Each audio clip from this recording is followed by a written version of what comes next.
I guess that's my cue. Yeah, it's time, ladies and gentlemen. Another fun-filled episode of the Paranormal Portal is waiting for you right beyond these gates. I don't know what these gates are. I don't know what these gates are, but what the hell. It just sounded good in my head. So I went with it, but hope you all are doing wonderful. Happy hump day. And welcome once again to another fun-filled episode of the Paranormal Portal. And I'll do my best to entertain you as well as I know how. Got Paranormal Paul in the house. Good to see you, brother. Thanks for stopping in. I thought you forgot where I was. It's okay. No, it's fine. It's fine. In all fairness, I don't get over to watch your shows nearly as much as I would enjoy either. I know that life happens, and life just keeps freaking happening. So anyway, how you guys doing? Hopefully you're all doing wonderful. It's always like a little homecoming every Wednesday when I get back to doing the live shows because I really do miss it. Hi, Mary Jim. Good to see you. Mary Jim Reeves over on Facebook stopping in. Hi, Wizard Moon. Hello, Kel. And Rachel gets it right, of course. I think Rachel was the first one in the door and that I saw anyway. Deborah is here. Which Deborah? Neighbors or Varner? I don't know. I never know for sure. Josie's here, though. Karen Alberting's here. And I did say Wizard and Kel. Sharon Sunshine is here. Good to see you. And lots of you guys are in the door right away. That's pretty outstanding. As well as I said, So Much Jake is in the house. God bless you, Jake. I missed you, brother. Jake is a longtime friend, also of Blue Line Bigfoot with Adam over there. Wonderful guys, longtime friends. I met Jake and Adam through Bigfoot Odyssey, and just wonderful, wonderful men. I really enjoyed my relationship with them, even though they're on the other side of the country over in New York. But God bless them. Great guys. Check out their channel. Check out all their creative works. They are amazing. What did that? You always have to look at Jake's typing, though, and just kind of break it down because it's very phonetic. It's not very logical. What's her doom? What's third moon? I don't know what you're trying to say there. I'm lost in your calligraphy there. I don't know if calligraphy is the right word, but you know what I'm saying. But great to see you, man. Anybody else popping in? Nathan is here. Good to see you, Nate. Great to have you with us as always. Kedstar's here, as is Aussie Boss Tiger. Aussie Boss Tiger. Good to see you, brother. All the way from down under, over in Oz. Great to have you here. Aussie's been with me, God, almost since the beginning. Maybe from the beginning, actually. He's been with me since this was an internet radio show, if you can believe that, ladies and gentlemen. Just a long-time wonderful friend and supporter. So, amazing people have surrounded this show, and I don't know why, but I'm so grateful for you guys. Anybody else that I've missed? I don't see anybody on the old chat part. Let's get to the new chat part and see who else is coming in. Author, illustrator B.J. Lapierre is here, as is Owl13. Hello, you. Hello to you. Let's see. Yeshua is here. Lenda's here. You guys are just piling. Great to see you all. All right. And over on Rumble, Mr. Good Earth popped in. Good to see you right off the bat, brother. I missed you. Dog Digger is here, as is Barbara Mora. Great to see you guys. And Big D was here greeting me right when I started up the format for the stream. So excellent to have all you guys here. Excellent. And Aussie, way to go. Aussie remembered, ladies and gentlemen. Deborah Neighbors, that's the Deborah. Tomorrow will be my 71st year. Oh, wonderful.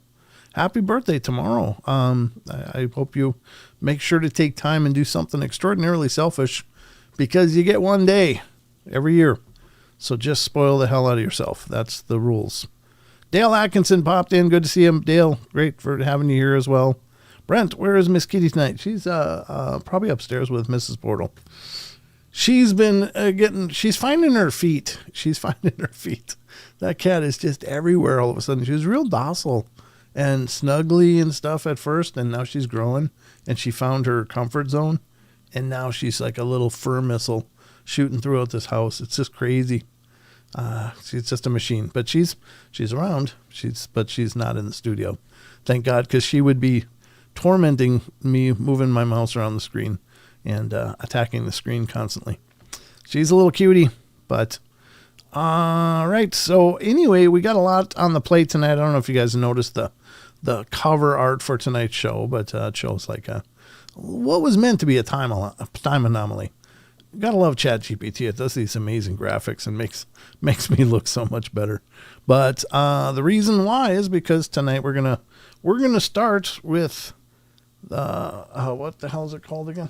I got to keep looking because I'm not used to it yet. And that's the story of my life. Freaky Phenomena. We're going to start out the Freaky Phenomena segment of the show tonight. I don't have a bumper finished, but I got a graphic for it. And I'll put a soundbite along with that in a stinger. They call those stingers, where you use it to transition from one thing to the next. You'll notice we do it with the news. Wes made that one, and a couple of them were made by Owl, actually, and make those stingers on the show to kind of separate the segments. So tonight we're going to start with Freaky Phenomena. I don't have a stinger for it, but we're not going to start the show with it, but we're going to get to that tonight after the news, and of course we're going to start with the news.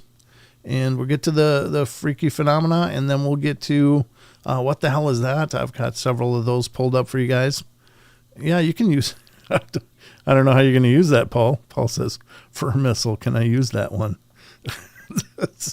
I hope. Yeah, I mean, yes. I'll tentatively say yes, but sure. Yeah, I don't claim ownership of words. They just come out of my mouth from somewhere, channeling them from somewhere. Might have been something I read, might have been something I heard. Who knows? There's a lot of stuff going on in my head. My cranium is a very busy place. The news rules. I know what you said there, Jake. No translation needed. All right. So anyway, let's get rolling with some show. I can't think of anything else I'm missing that I wanted to say. Nope. That was it. That's all I wanted to say, other than it's great to see you guys. I missed you. So welcome back. Welcome back into the portal. So you'll notice some of the lights are not on tonight. It's because I've run out of like AA batteries. A lot of them are battery powered, and that's great until you run out, and then you realize you got to go buy a 20 pack of more batteries, and I almost got to sell a kidney to do that anymore. So, Brent, you don't claim the word, just the kitten it is referring to. Yeah, absolutely. Although it's Mrs. Portal's kitten. It was her. That's all she wanted for Christmas, which was really nice. Went to the shelter and got her. Actually, it was kind of perfect, because she told me that. She's like, I only want a kitten, because we lost Nubis earlier this year, and it was a heartbreaker. He was such a big part of our lives and just our day to day. And there's this vacuum from the space that he left, because he's just such a sweet little boy.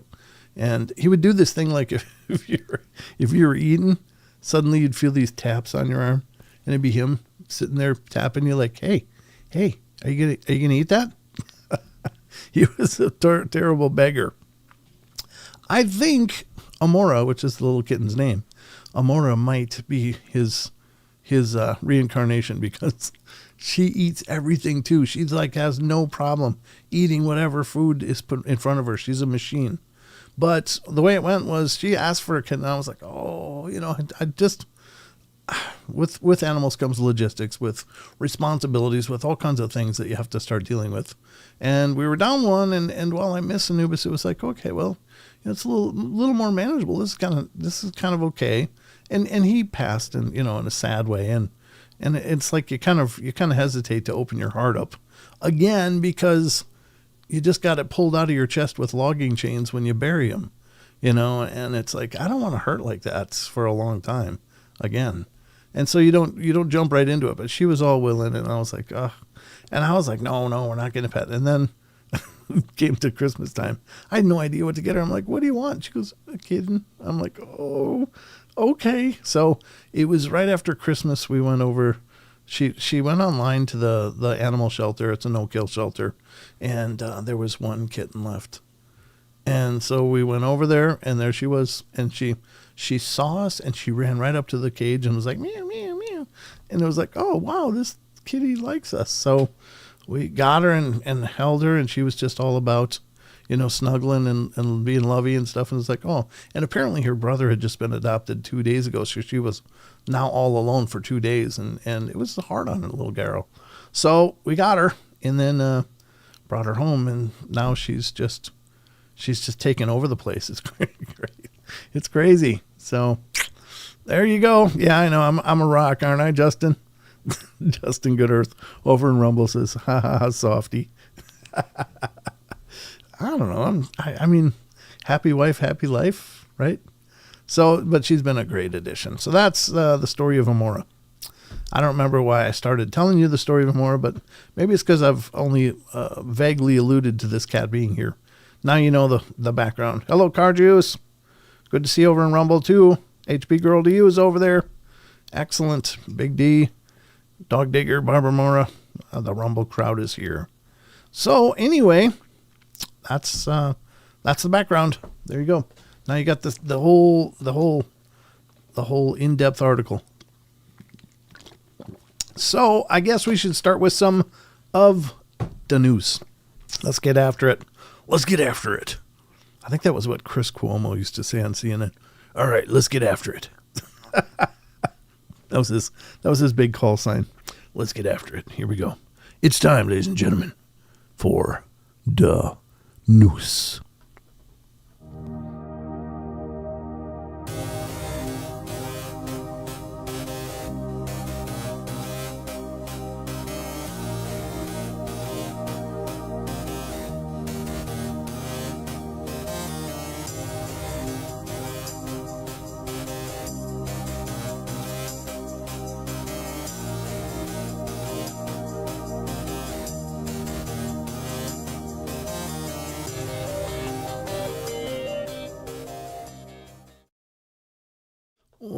Looks like we got a lot of animal lovers here in the chat. Karen Alberding has a lot of pets, and 2 kitties and the 4 dogs. Wow. That's a full house. You do need a farm. You're right.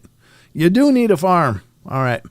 Ladies and gentlemen, welcome to the news desk of the Paranormal Portal. I'm your anchor, Brent Thomas, and we are going to go through some news articles that I hope you'll find entertaining, interesting, or informative, or even educational. Sometimes they're educational. I learn something on every one of these news things because I don't pre-read anything on the show, and I don't know. That's probably why I screw up so many articles when I'm reading cold. But I like to read them with you guys, so like I pull them up based on headlines. And this is where we explore the news. And it's not any of the news like you see on the regular places. We don't do politics or all of the really bummer stuff, usually. Some of it's kind of bummer, but generally speaking, it's just a lighter take on the news, but informative and interesting, hopefully. So, let's dig into this together and find it out. I do want to... Every show I say the same thing, and I couldn't be more serious about this, that I use a lot of different sites throughout the course of these shows, and these are incredible sites. They are just phenomenal. Like, seriously, the best I've ever found. I rely on them. They're just so well done and so much great information that it's just each one of these sites is an incredible resource. And all I can do is implore you guys, please support these sites. Go visit them. Go check them out. There's so much more information on these sites, and you're going to love them. If you like the news segment, you're going to like it. Or if you like the show, you're already getting exposed to some of this stuff, but there's so much more out there. So please go support these sites. Give these creators your traffic, and your traffic does keep the lights on. So let's do that, please. So anyway, let's get to the first article tonight. This is from our news site. Basically, it's the site where I pull 99.9% of all news articles that we cover because it is just so freaking well done. And that is unexplained-mysteries.com. And I say the dash intentionally because that is part of the URL. If you went to unexplainedmysteries.com, you'd find a different site. So unexplained-mysteries.com. All right, here it is. I don't know if many of you are familiar with the quantum computing. It's kind of a developing trend in a new framework of processing information. And it's crazy advanced. It's crazy advanced. Like, today's supercomputers, if you combine them all, wouldn't equal even 1/100th of what a quantum computer can do. Like, they are just light years ahead as far as what they can do. And, good, bad, or otherwise. But some fears out there are that quantum computers will make encryption absolutely useless because these quantum computers can run calculations that would literally take hundreds of thousands of years in seconds. It would take that long with supercomputers, but they can do them in seconds. So something like brute forcing a cryptogram or a crypto algorithm would be nothing. It would be nothing to crack in just moments. So, I think it's certainly a concern, but it's probably like everything else, just like AI, like everything else. It's probably got to come with some guardrails with it, and hopefully we don't lose our ability to be individuals and being pulled into this supercomputed collective. I don't know. But anyway, let's check out the first article. This is from Science and Technology of unexplained-mysteries.com. It is entitled Q Day. When will quantum computers break all encryption? Yeah, probably about 5 minutes once they're turned on. There will soon come a time when even the most secure digital encryption algorithms can be cracked very easily. Back in 1999, the world braced for an impact of the so-called millennium bug, a flaw in the date system of many computer systems that was predicted to cause widespread failures and mayhem. Fortunately, very little happened, but there actually happens to be another possible digital catastrophe waiting in the wings, one with the potential to cause the catastrophic collapse of any digital system that uses encryption for its security. Typically referred to as Q Day, this little-known future event is basically the point at which quantum computers will be able to crack even the most secure digital encryption, opening all of the world's most sensitive accounts and files up for the taking. The only protection from this will be the switch over to some sort of post-quantum protection, a security mechanism designed specifically to be immune to quantum cracking. God, I just marvel at the brains involved in all of this. In many ways, sorry, I'll just invent the article until I say it right. In many ways, the scenario echoes the Millennium Bug, but unlike its turn of the century counterpart, this one could be far more devastating if appropriate steps are not taken well in advance. With quantum computers currently advancing in leaps and bounds, expert opinions are mixed on exactly how long it will be before such machines can crack modern-day encryption. Some believe it could happen as early as 2028, while others suggest that the mid-2030s or even mid-2040s are more realistic estimates. Whatever the case, Q-Day is coming, and it will change how we save and secure our personal data, our bank accounts, and much more besides. Or you just don't put personal stuff on networks. You know, the best way to keep people from getting your personal information is don't put it online. You know, I mean, if it's not accessible, it can't be cracked. Just saying. So there you go. Some future concerns, I guess. But it's pretty crazy stuff. I mean, the possibilities of what these computers will unlock for us is intense. It's truly intense. I don't know. Who knows what it could mean in the end of it all, but pretty amazing stuff all the same. So there you go. That's one of the future concerns you get to worry about. I don't usually do fear stuff, but anyway, there it is. Hi, Tankella. Good to see you. That's a new name. 30th Street Beach, wide shot beach. What does that mean? Okay. I don't know what it means, but it sounds pretty cool. Right after sunset on that Jersey cam. Something being caught on a public cam, I guess. Very cool. I don't know what it means. I've had 3 personal encounters. Well, that's good. With what? What are we talking about? I'm wondering. Just after sunset. I'm just looking through your chats. You can see it in live loop. UAP. Oh, okay. So you've seen some UAPs. Yeah, I think we're going to be seeing more and more and more UAPs all over the place. Although we call them UFOs here because new acronyms just obfuscate it. Because UAP has meant about 3 or 4 things since the advent of that acronym. Unmanned aerial phenomena, unknown aerial phenomena, and whatever it means now.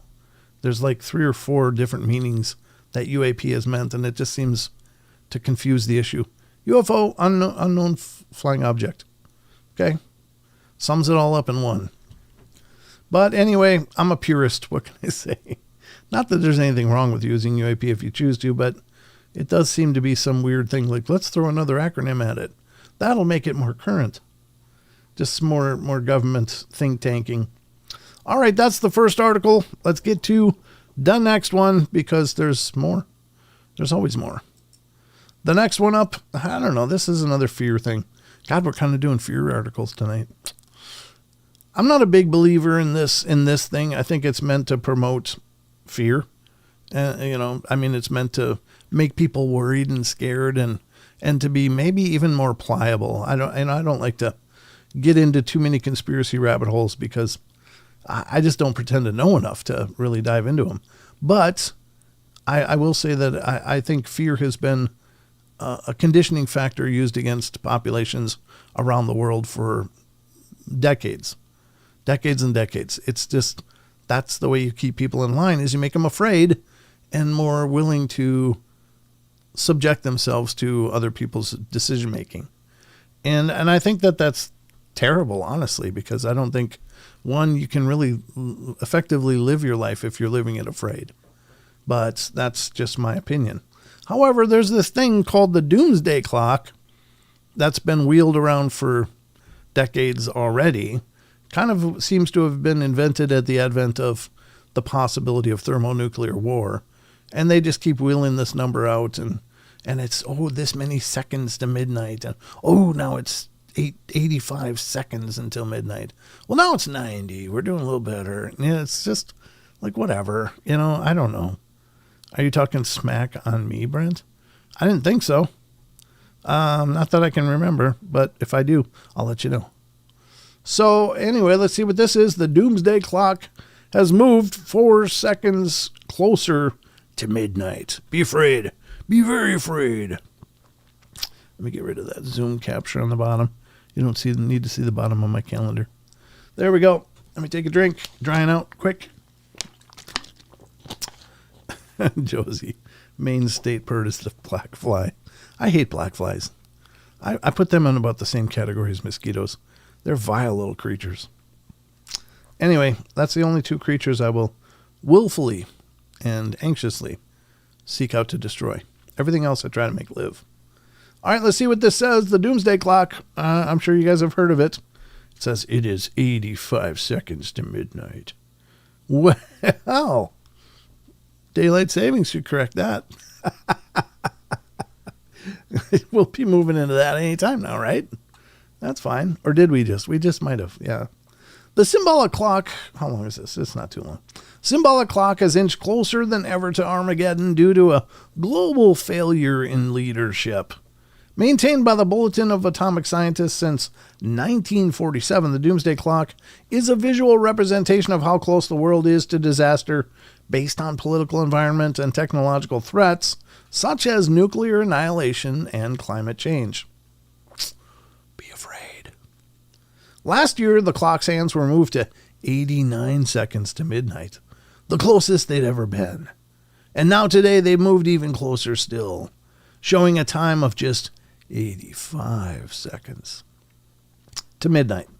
Among the reasons for this latest change are the ever-increasing risks of global war, the threat posed by artificial intelligence, runaway climate change, and unfavorable changes in global policies. According to who, exactly? Countries such as China, Russia, and the United States took the brunt of the blame. Of course we did. We're always wrong. Of course, the doomsday clock is about global risks, and what we have seen is a global failure in leadership. Bulletin of the Atomic Scientists CEO Alexandra Bell told Reuters. I think it's Reuters, yeah. No matter the government, a shift towards neo-imperialism and an Orwellian approach to governance will only serve to push the clock towards midnight. Be afraid. In terms of nuclear risk, nothing in 2025 trended in the right direction. Long-standing diplomatic fireworks have been under duress or collapsing. The threat of explosive nuclear testing has returned. Proliferation concerns are growing, and there were 3 military operations taking place under the shadow of nuclear weapons and the associated escalatory threat. The risk of nuclear use is unsustainably and unacceptably high, and Russia, China, and the U.S. and other major countries have become increasingly aggressive and nationalistic. An official video about the changing of the clock can be viewed below. They even had a press conference because they moved it. Okay, guys, ready? Here we go. We're going to move the clock. Yeah. It's like, what are you doing? What are you guys doing? Anyway, I don't know. And not that I don't think that people are always on the brink of breaking stuff. I mean, mankind is, human beings, I should say, are always prone to really screwing stuff up. It's something we are extraordinarily skilled at. But I don't think putting a clock in their face, going, oh, you're 84 seconds to midnight now, is the answer. That's not really going to motivate anybody. And what the hell do nuclear scientists know about geopolitical and climatologists and climate and the global social fabric?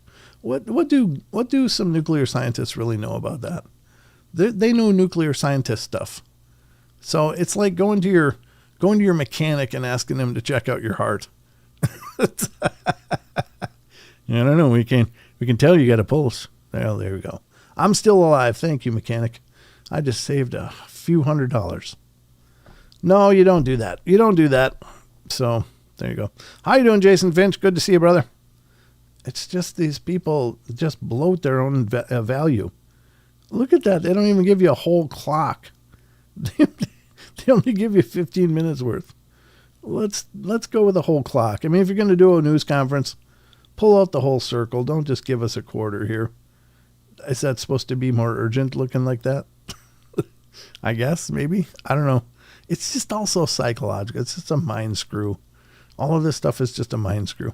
Here we are. We're so important. We moved to 4 minutes. Based on what? What is your criteria? It sounds just arbitrary as hell. I don't like the way things are looking out there. Screw that orange guy. Move it on 4.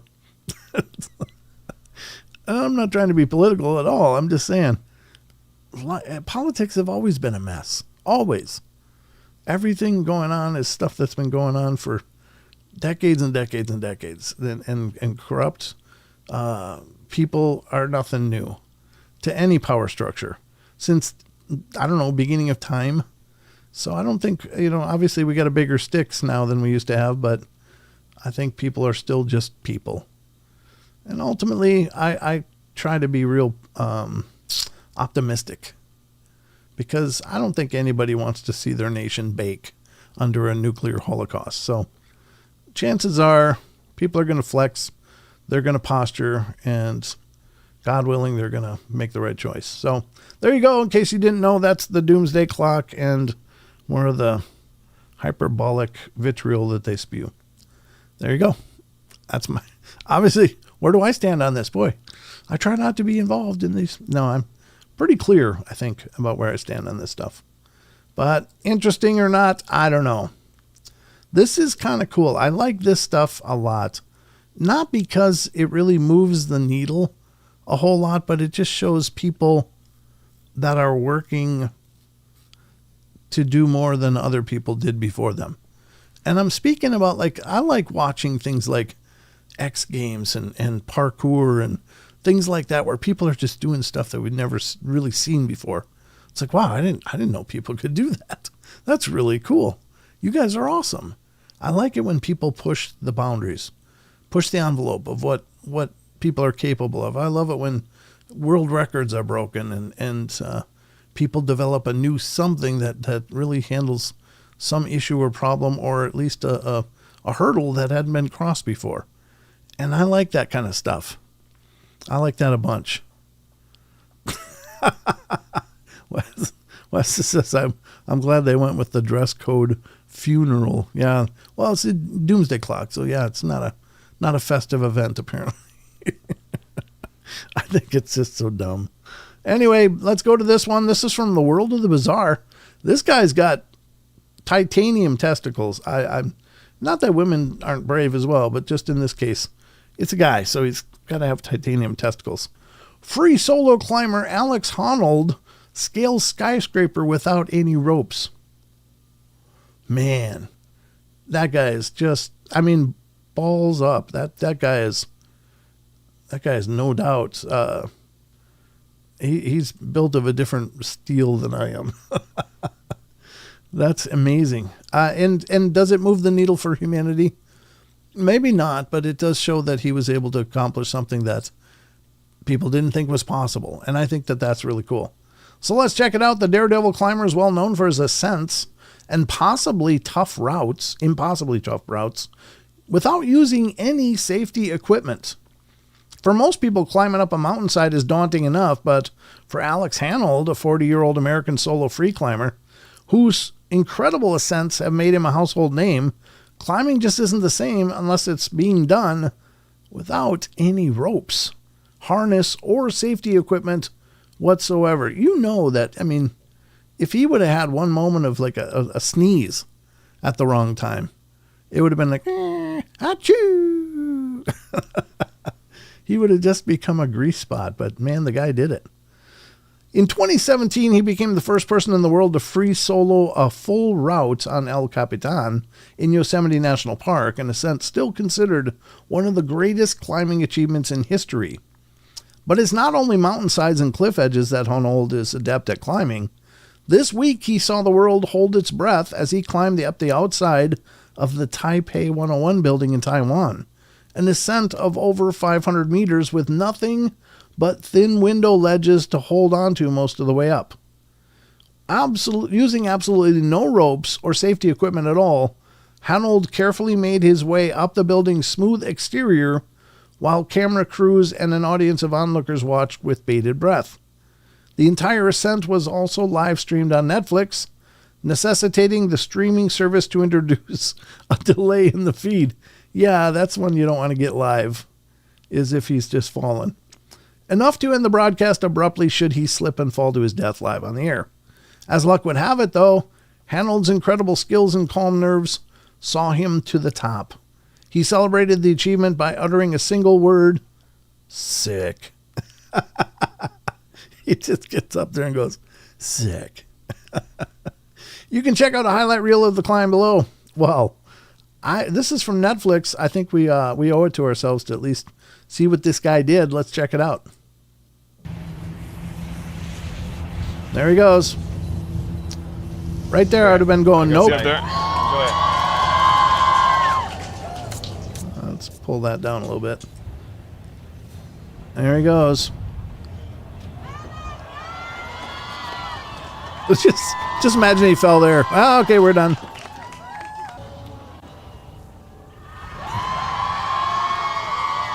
I don't know. It looks like he's almost got a ladder there, though, doesn't it? Bit of a showman in him, huh? A bit of a showman in him. I think he's been hanging out with me too much. I must Oh, admit did you hear that guy trying to steal some thunder? Yeah, he's a bit of a showman. It's like he's hanging out with me. Who are you? Nobody knows you. Shut up and keep the cameras rolling. it does ease my nerves a bit to see that smile. So he's having a good time. From the corner, and he has to get on top of it. And so he has to lean out, God. rely on his arms. Dude, Throw his leg up. just put your other hand on the thing. Why is he's just one arm in it? He's shaking. What happened to a bit of a showman, a lot like me? Now he's Mr. Weenie. What are you doing? Hold on. What are you doing? His hands. He's resting a little bit. He's putting chalk on his hands. That's going to absorb the sweat. He's just going climbing. Look at that maniac. Oh, my God. Just going climbing. That guy's incredible. Oh my goodness. You've got to be kidding me. Yeah, it's amazing. Can you just take a step back? You're making me nervous, man. Can you just like? Oh, yeah, Can yeah, you just okay. say yeah? I'll go ahead and get back on the building and start just holding on. There's Mr. A lot like me. Hey, can you take a step back? I feel like I'm getting nauseous. You're I'm freaking me All out. right, see you guys in a little bit. I'm going to keep All cruising. right. From the safety of the window, the people watched while Alex hung precariously on nothing but will and sheer desire.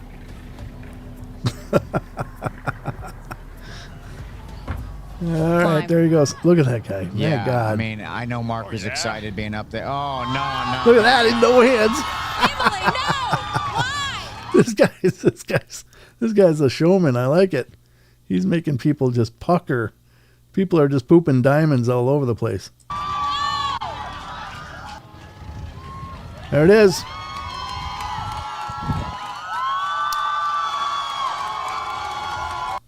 Unbeknownst to Alex, the apex of the building was actually used for directed energy weapon experience.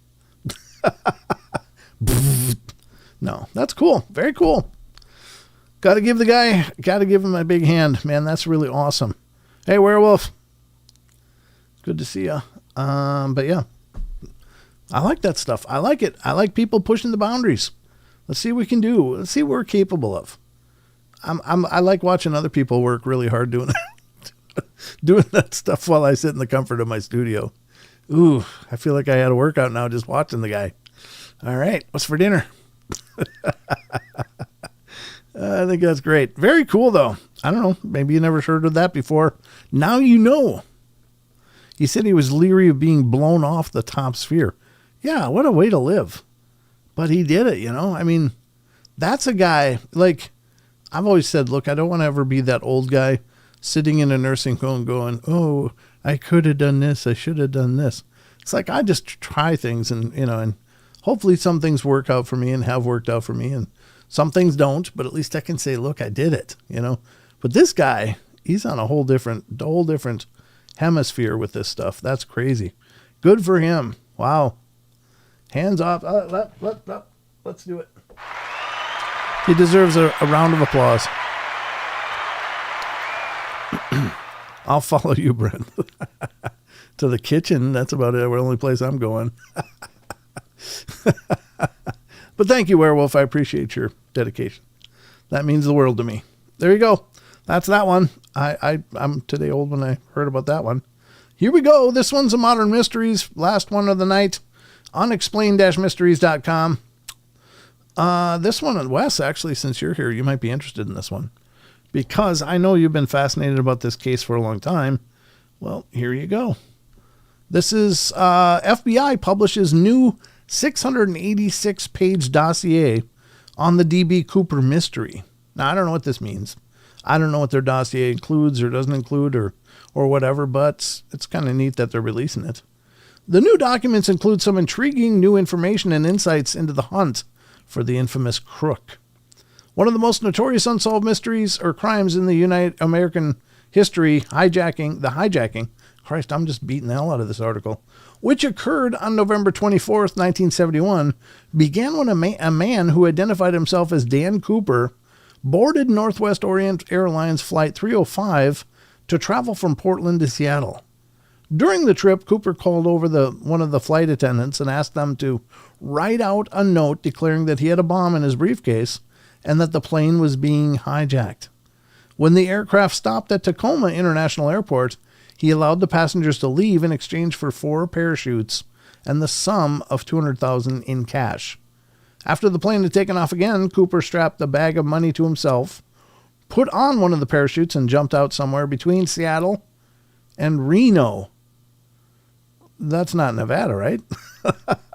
So that's a big spread. Is there a Reno, Washington? Maybe there is. No trace of him was ever found. Now, more than 50 years after the incident, the FBI has published a large dossier of newly declassified material pertaining to the case. Consists of 686 pages. The new release doesn't really do much to solve the mystery itself, but it does offer some fascinating new insights in the form of memos and notes into the hunt for the culprit. Among the new revelations revealed by the dossier is the fact that Cooper had taken apart one of the sets of parachutes that had been brought on board, meaning that he may have only asked for more than one to give the impression that he had intended to take a hostage. I honestly, what I was thinking of when he asked for 4 was that it would be easy for them to go, oh yeah, here's your parachute. And then he yanks the cord and a bunch of laundry comes out, as he's falling, like, oh no. So I think he asked for 4, and then he looked at, at least 1 or 2 of them to see if they were packed right, I would think. Because you're taking a lot on faith when you're asking someone else, hey, bring me a parachute. I've just robbed you of $200,000. Yeah, chances are you're going to fall like a brick. So I think he did it for that reason, personally. The files also revealed that he had seemingly been well up to speed on how specific details of the flight, possessing knowledge of the plane beyond even the crew. Could this mean that he had some connection to the aviation industry? The dossier also reveals that the FBI had been looking into a whopping 325 suspects. You can check out the dossier for yourself on the FBI's website here. And I'm going to put a link to that. What the hell? There we go. In the chats. So I think that's pretty wild. Anybody even hear what I just said? I look at the chat and you guys are all like talking to each other. All right, paste. Climbing was scary for me with the ropes. Congrats to him, Carju says. Yeah, that's pretty incredible, that Alex guy. Well, there you go. There's the link. You can check out the article. The reason I pasted that was not for this article so much, but this link where you can go check out the dossier yourself and dig into it. See if you find anything else. But I'm betting that's why he asked for more parachutes. It was not because he needed them. But, okay. Thank you, Tina. Tina says she's listening to me. God bless you. Okay. Thank you, BJ. I could be up here miming, sock puppets. Sometimes it's like, are you guys, hello? Is this thing on? So anyway, yeah, I don't know if you're into the DB Cooper mystery or not, but maybe some new information in there. But I'll bet you anything he asked for 4 parachutes because he was testing to make sure that at least some of the ones, like he probably picked one and then unpacked the other 3 just to see if they were packed right. Because odds are then that the 4th one would be too. So that's actually kind of brilliant. All right. There we go. Join the Discord. Very good, Owl. Thank you. Thank you for promoting the Discord and the paranormalportal.net. Thank you very much. Appreciate that. Okay. So that's that article. That's the 3 for tonight. I hope you guys enjoyed it. I hope you found merit in what we've discussed. Something interesting, hopefully. Hopefully it was all interesting, but if not, at least some of it. But anyway, this has been a presentation of the Paranormal Portal news, and we got a lot of ground to cover yet, so let's get to that right freaking now. Right freaking now, folks. All right, hang on. We're heading back.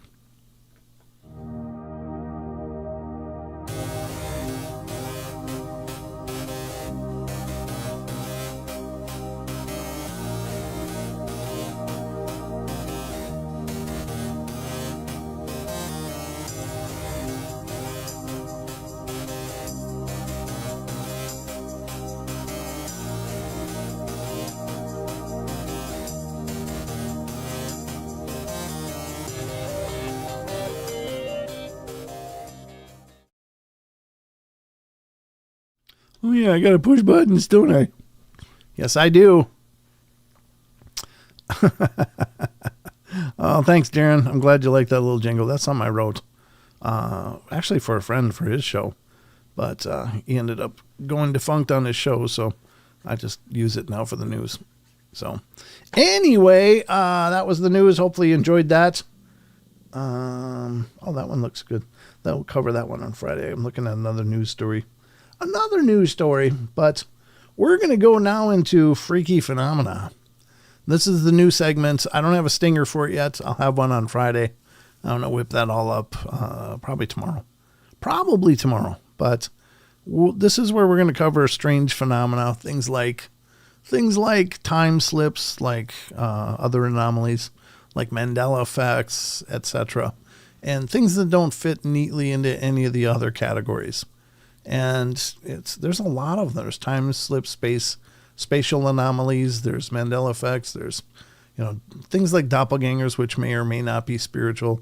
They might be something like a time slip, but it's hard to say. And we're going to discuss all that stuff on that segment when we do it. I'm not sure if it's going to be in every show segment or if it's just going to be a once in a while segment. But I found this article by Listverse, and I thought this would be a good way to start it. These, if you're a listener of the podcast, you may be aware that a couple of weeks ago I did a show about time slips and covered several of them, like the Moberly Jourdain incidents, and where they were in 1902. They went to the palace at Versailles and may have been observing Marie Antoinette's court in a time slip. And very interesting case, and it's pretty well researched and well recorded as they recorded it themselves. But I think these phenomena are incredible. I've experienced a spatial slip myself for sure one time, and it still blows my mind today. And I've shared it several times on the show, so I'm not going to continually reshare that. But it was more of a spatial anomaly. And if we do a show about that specifically, we will talk about that. But here we are with the article from Listverse, listverse.com. It's from 2021. Looks like January 26th. 10 amazing slips in time. And these are kind of summarizations of 10 of these events where people had time slips. They saw and experienced something that seems to be a jump in time. Yeah. I used your words, Jaron, because I looked. It's jump to the left. What are you talking about? Is that what time slips are? Jump to the left? Okay. All right. Well, here we go. Let me blow up the font on this because it's horribly small. And my old eyes need bigger fonts. There we go. I like about the 150 percentile. And it makes it easier for you guys to see too if you're reading along with me. All right, let's get to this. And again, this is the freaky phenomena, New segment here on the portal, but let's check it out. Ooh, that's kind of off the screen. There we go. 10 amazing slips in time. I got to continually move it. There we go. Now it's framed up pretty good. From Listverse. Listverse.com, ladies and gentlemen. This is written by Richard Shug. I don't know how to pronounce this last name. But again, it's from 2021. It's pretty awesome because it really encapsulates 10 incredible events. And, that's really cool. 10 incredible real places straight out of a dream. That's maybe less paranormal, but let's check this out. Number 10 is Kersey in Suffolk, a medieval visit in 1957. I think I read about this when I was 20-some years old in a Time Life book. But let's see what it says. On a bright, crisp Sunday morning in autumn 1957, 3 trainee soldiers walked into the village of Kersey and suddenly found themselves in medieval England.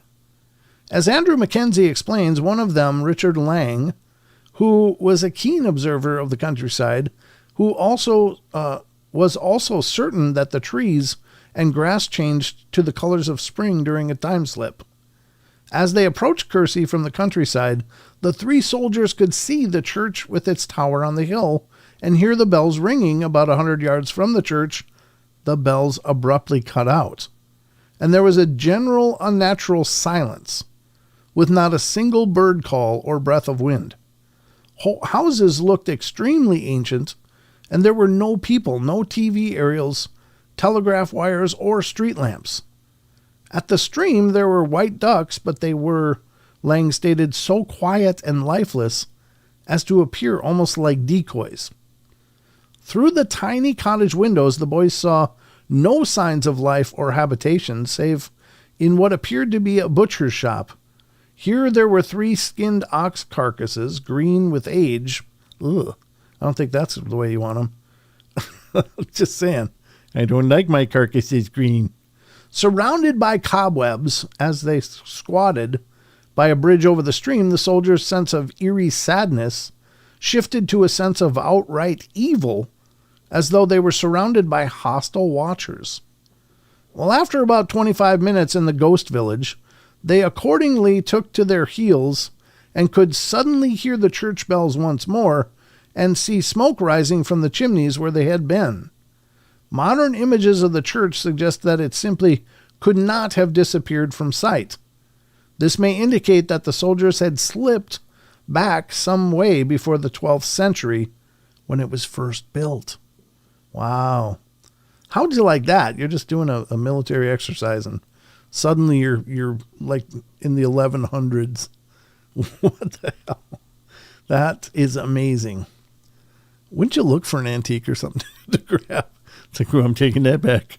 That'll be worth something. I'm just being stupid, obviously. So number 9, a police officer in Liverpool. This is one that I actually covered on my show, the podcast. But let's see how it states it here.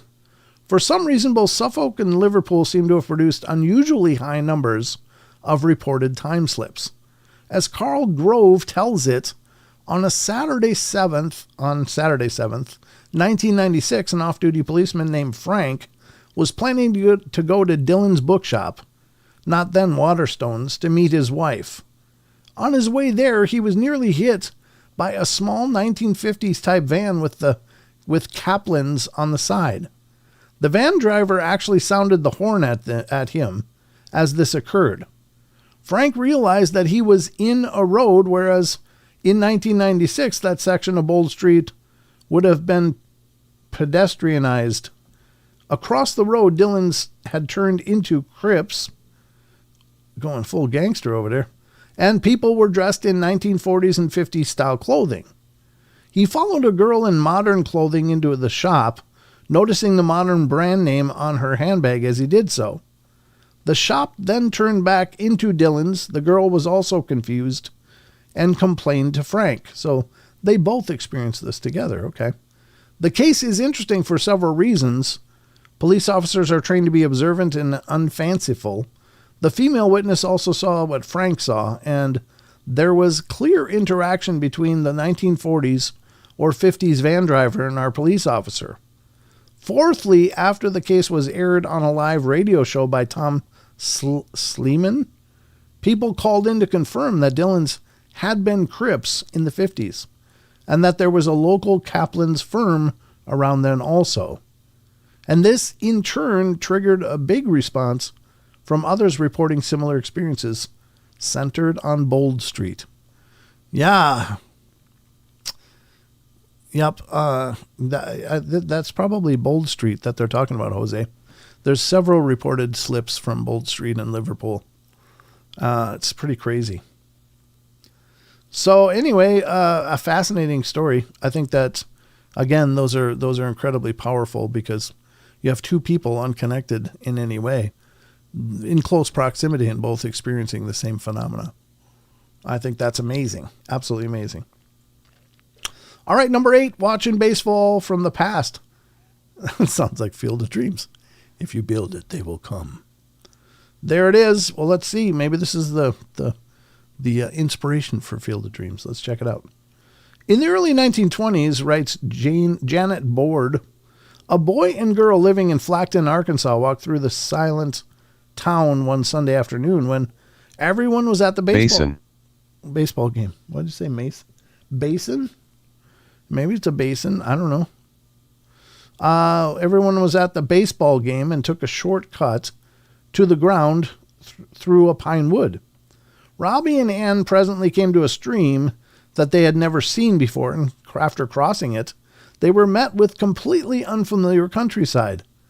Gone was the scrubby undergrowth and knobbly pine trees, smelly dog fennel and gypsum weed, the chattering sparrows and screaming blue jays, along with the strange silence reported by those soldiers in 1957. The pair also felt a kind of dreamy languor as they walked on hand in hand. All the vegetation looked different, whilst ferns were dozens of times larger than the ones they usually saw in the bogs, and on reaching a small rise, they saw off in the distance the ball diamond and our friends. They could hear voices from the game, but those sounds sounded tiny and disembodied. Ann and Robbie watched the game until it ended, and presently recrossed the unfamiliar stream, and when they looked back, the dream world had vanished. Notice that here, those within what seems to be a time slip are also looking forward into the expected scenery of their own time. That's very strange. I wonder if that's not so much a time slip as that might be a dimensional shift of some kind, because they didn't recognize the stream. So in other words, in their own time, the stream wasn't there. Did the stream get rerouted at some point? Maybe. But there was a lot of variances that suggest it could have been another place entirely. But they were still somehow able to see their own time in the distance with seeing the ball diamond and seeing people playing and hearing voices. But it's like it was disembodied, as if it wasn't quite real, but they were seeing a glimpse of it through the fog of maybe this dimensional gateways. I don't know. Very wild. I like that story, though, because that one seems to demonstrate maybe another phenomenon entirely. Very cool. Number 7, The Lost Hours. Ooh. In her book, Time Storms, Jenny Randall gives the 1973 account of Paul, then 21 years old, or at around 2 a.m., he was driving home from a dance, passing through the English Midlands village of Little Houghton. He had drunk very little, knowing that he had a long drive home. Good choice, Paul. Definitely. Just after passing the church clock, he lost all sense of time and presently found himself on foot at Bronham, many miles away. His car was gone. He was soaking wet, though it was not raining, and it was now 7 a.m. Well, a friend helped him find his car, which was now in a muddy field near Turvey, about 15 minutes' drive from the Little Houghton. The gate into the field was locked, and there was no tire tracks in the mud. Oh, that's all kinds of creepy. So he's driving, and suddenly he's just zapped. He finds himself in this other town completely without his car, but he's soaking wet. It's not raining. Well, he got a hold of a friend, and his friend helped him look for his car. They find it in the middle of a muddy field, but there's no tire tracks, digging up the ground to get there, and the gate is locked. How in the hell did that happen? Very wild. If it is argued that Paul merely had a blackout or was in some kind of fugue state, the location of the car in absence of any accident would remain very hard to explain. Many similar versions of this experience have been reported, and a man named Paul Rainbow had one in Little Houghton in 1988, which involved a sudden motorcycle failure, a strange egg-shaped white glow in the next field, and that familiar descent of total silence. He seemed to lose an hour and a half in moments, and we are clearly in some very strange territory here. But in both cases, the witnesses effectively traveled forward in time. I wonder how you get your car out of somebody's field.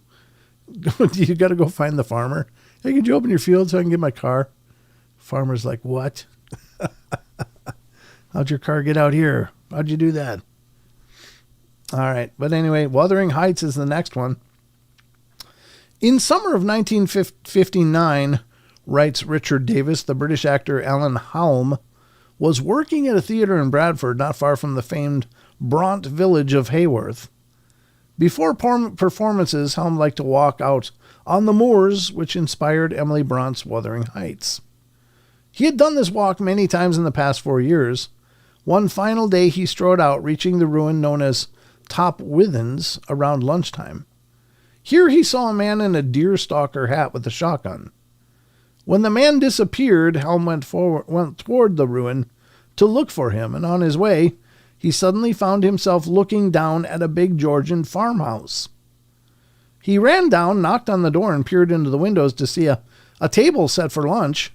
He could smell pigs and hear cattle, but when he entered the barn, it was empty. Looking back up towards the Top Withens, he found that it had vanished. He briefly saw the deerstalker man once more, and now badly spooked, more or less, ran back to Haworth. During this experience, Helm had checked his watch and found that it had stopped at 1:45 p.m. Just before the curtain up, he checked it again, as of long habit, and saw that it was telling the right time, 5:45, even though he had not rewound it.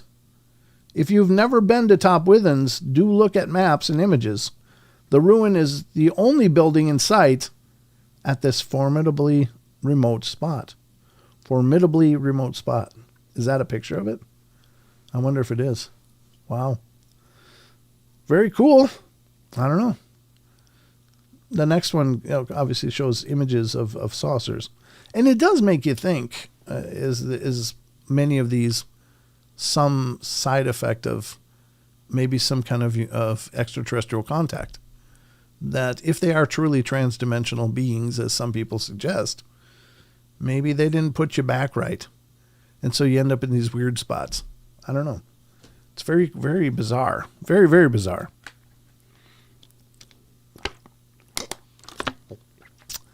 Oh.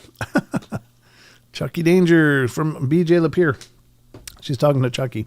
Did you see my message to Brent? His ghost had it. A basin is a broad, low-lying area that can collect water. The article mentioned the bogs. That is the water. Ah, fair enough. I obviously been thinking of a basin, like in a bathroom or something. Very cool. Thank you, BJ. Appreciate that insight. That's why you guys are amazing. Yeah, I mean, sometimes it spits out pretty relevant stuff. Sometimes it's lost on me, but you guys find meaning to it. So thank you. I would have never put that together. But yeah, now that you mention it, I've heard that context before. That's very cool. Huh. All right. Oh, geez. Top 10 unbelievable ways the CIA experimented with psychic powers. Well, we should probably look into that too. Not tonight, though. Maybe another night. Another strange phenomena night. Fast forward, Chile, 1977. Jenny Randles recounts a very different military training exercise from Kersey, occurring in Chile. I don't know how you pronounce that. I just say Chile. Chile on 24th of April, 1977. A small unit of soldiers is on a training exercise. That night, they camp on the plateau at Pampa Luscama, 12,000 feet above sea level. Their commander is Corporal Armando Valdez, just before 4 a.m., a soldier named Rosales sees something strange, and he calls Valdez, who coming toward them down the mountains are two violet lights. The ground underneath is glowing oddly. Perhaps these are flares, a mock attack. Valdez wakes the others at 4:15, and he goes to investigate what is now one large glow on the hillside. A few hundred yards away, the soldiers crouch behind a wall and cover him, and Valdez disappears. Ooh, not good. You get too close, you get to Travis Walton. That's what happens. So, 2 moments later, does this violent violet glow. The soldiers wait in silence. Then at 4:30, Valdez reappears from behind them, and he is not well. He seems to be sleepwalking, and he presently collapses on the ground. Well, at dawn, things get rather interesting. The soldiers who had seen Valdez shave the previous night find that he has several days' growth of beard, and they find that his watch is stopped at 4:30 a.m. It also has a date function, and this reads the 30th of April. Valdez has severe memory loss and very poor coordination, something which is reported time and again by people who have had similar experiences. They cannot so much as open a door. This sometimes lasts for days.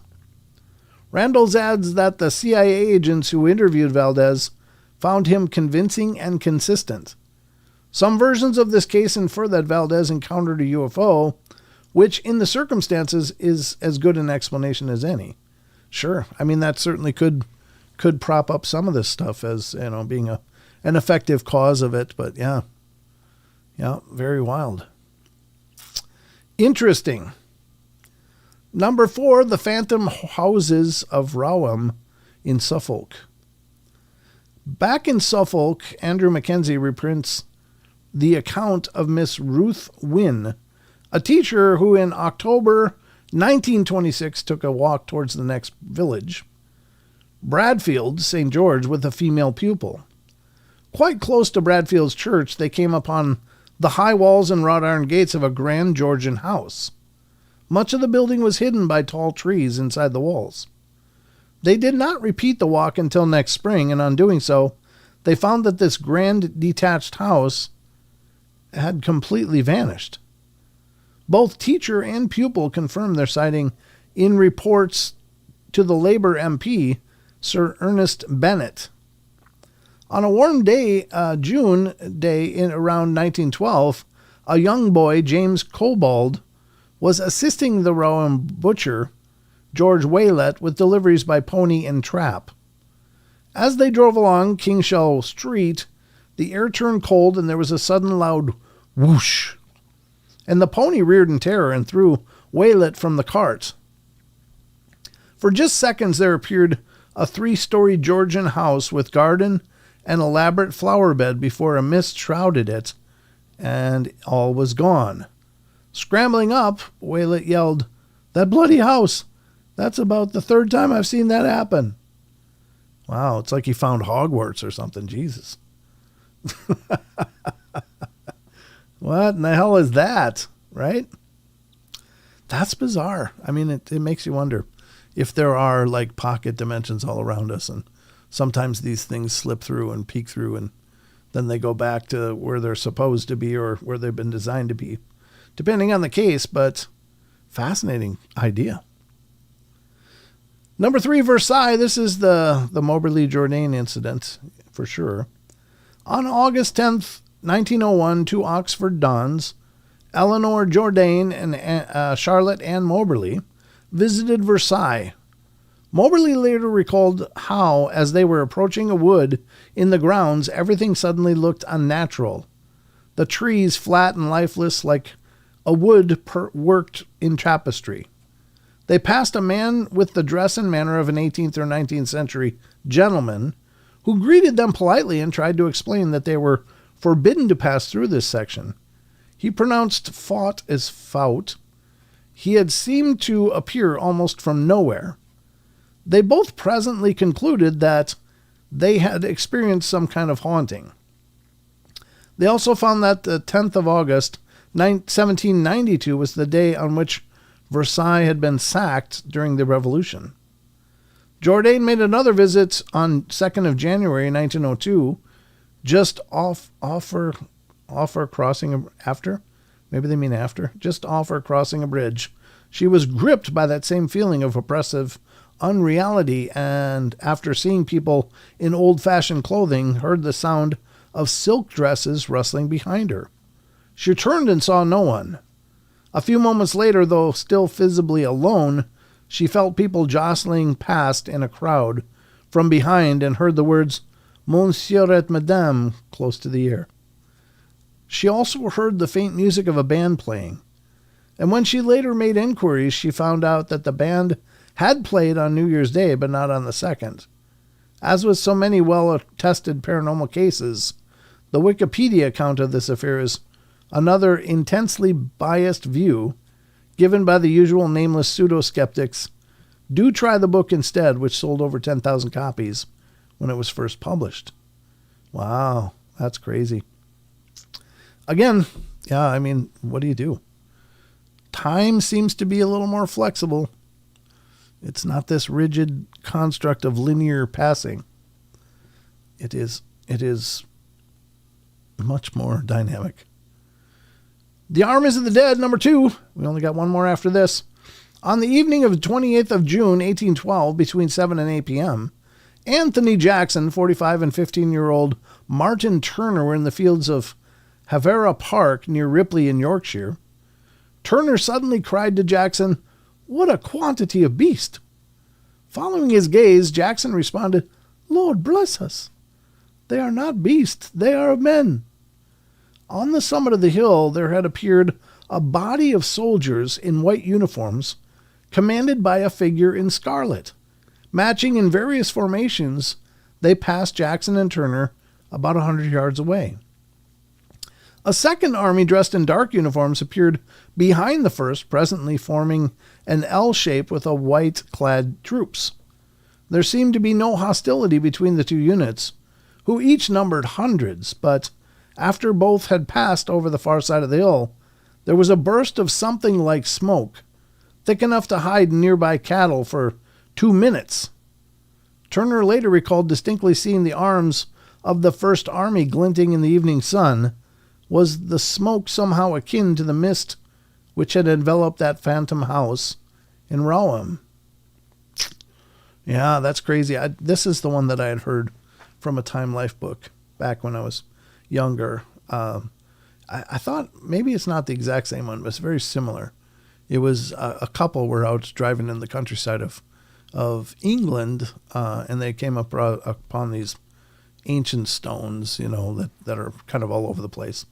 And they got out and were kind of wandering around looking at them and stuff. And they went between two of the larger ones and into this clearing on the other side.